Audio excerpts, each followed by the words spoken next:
Olá, tudo bem? Sou o professor Lívio Silva e este é o canal Direito com Lívio Silva. É um prazer receber você aqui. Além de bacharel em Direito, sou mestre em Direitos Humanos e também especialista em Direito Internacional. Este é o primeiro vídeo do canal e vamos falar sobre a história do direito. Por ser um tema complexo, tratarei da história do direito em vários vídeos, em várias partes aqui no canal.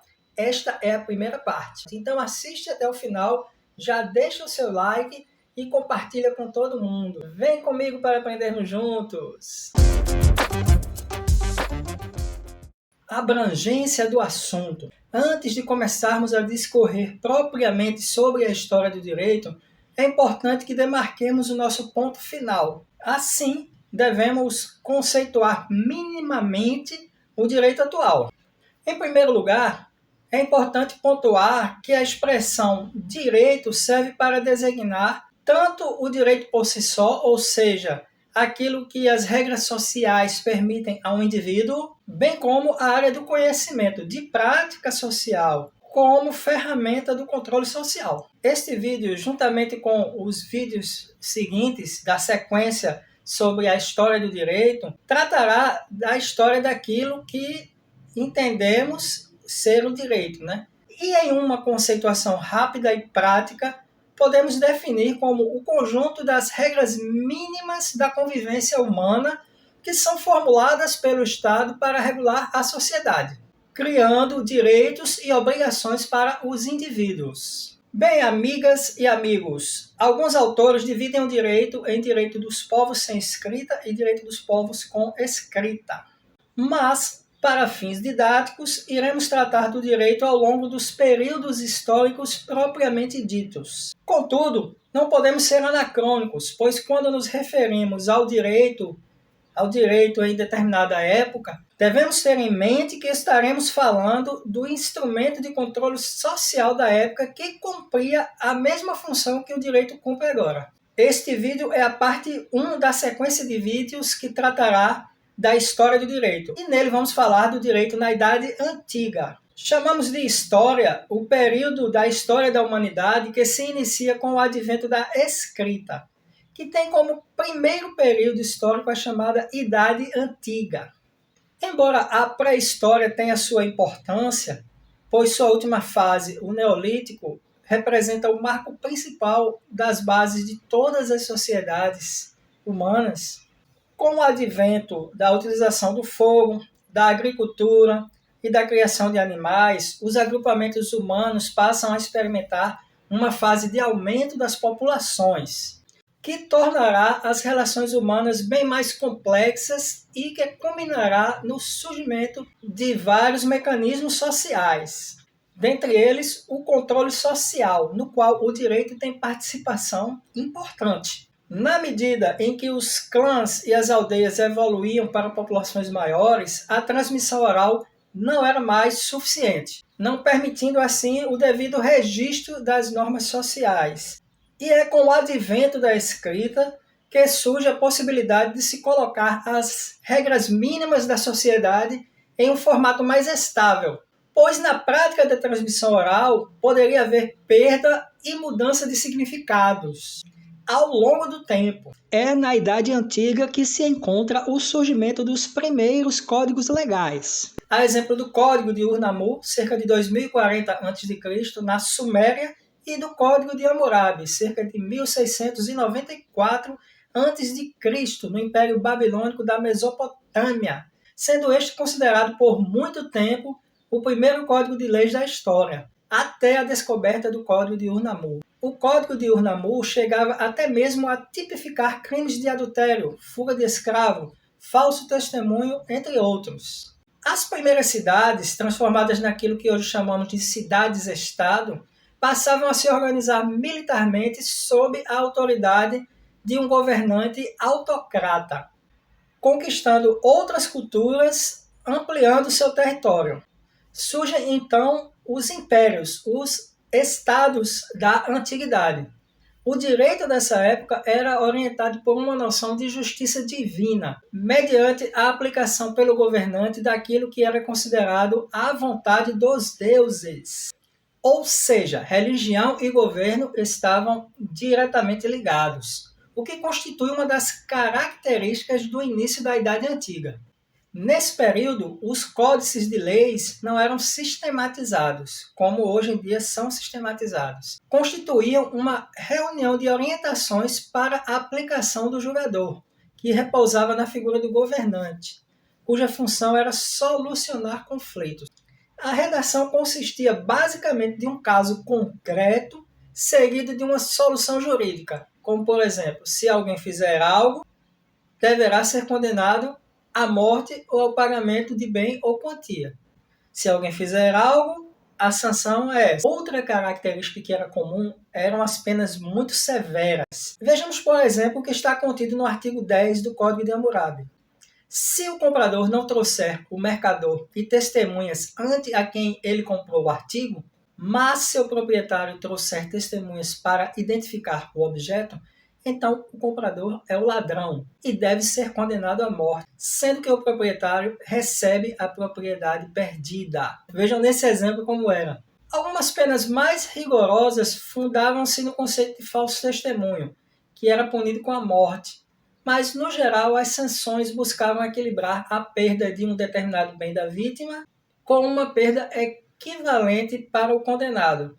O famoso olho por olho e dente por dente. Tá gostando do vídeo? Então fica aqui, porque agora vem a melhor parte. Mas antes, deixe seu like, inscreva-se no canal se ainda não for inscrito, compartilhe com todo mundo e ative o sininho para ficar por dentro das novidades. Ainda na Idade Antiga, mas agora no Ocidente, é a Grécia Antiga que traz a revolução social que influencia definitivamente o direito, pois a cultura helênica desenvolveu conceitos filosóficos e políticos que influenciaram na evolução do direito, como equidade, ética, justiça, democracia, entre outros.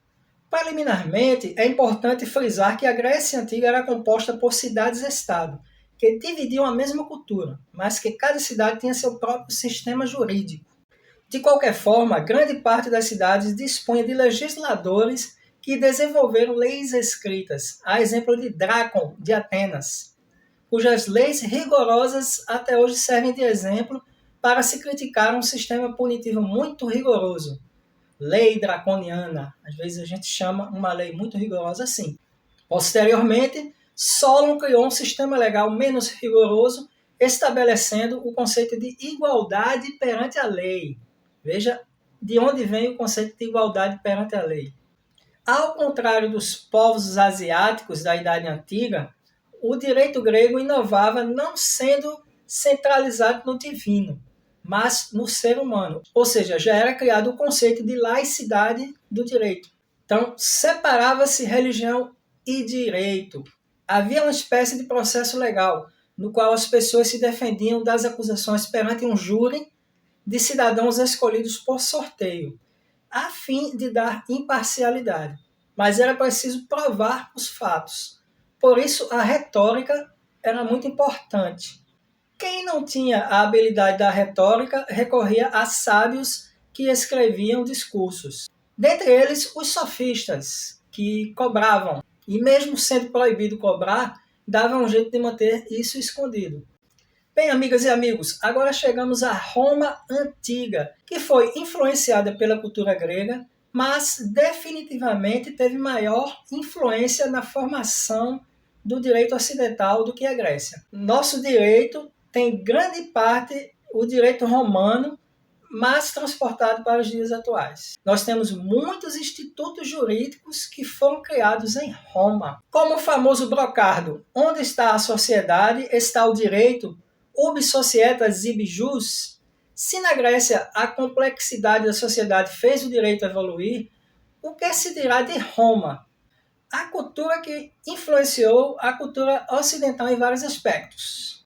A história de Roma é tradicionalmente dividida em 3 períodos: monarquia, de 753 a 509 a.C., república, 509 a 27, e império, de 27 a.C. a 476 d.C. Esta última data marca o final do Império Romano do Ocidente. Embora o Império Romano do Oriente ainda tenha se estendido até 1453 d.C., o direito romano é relevante desde a Lei das 12 Tábuas até a morte do imperador Justiniano, em 564 d.C., período inicial da época em que havia apenas o Império Romano do Oriente. No período chamado de arcaico do direito romano, ainda na monarquia, havia muita semelhança com a organização do direito dos povos asiáticos do início da Idade Antiga, pois era fortemente baseado em costumes e influenciado pela religião.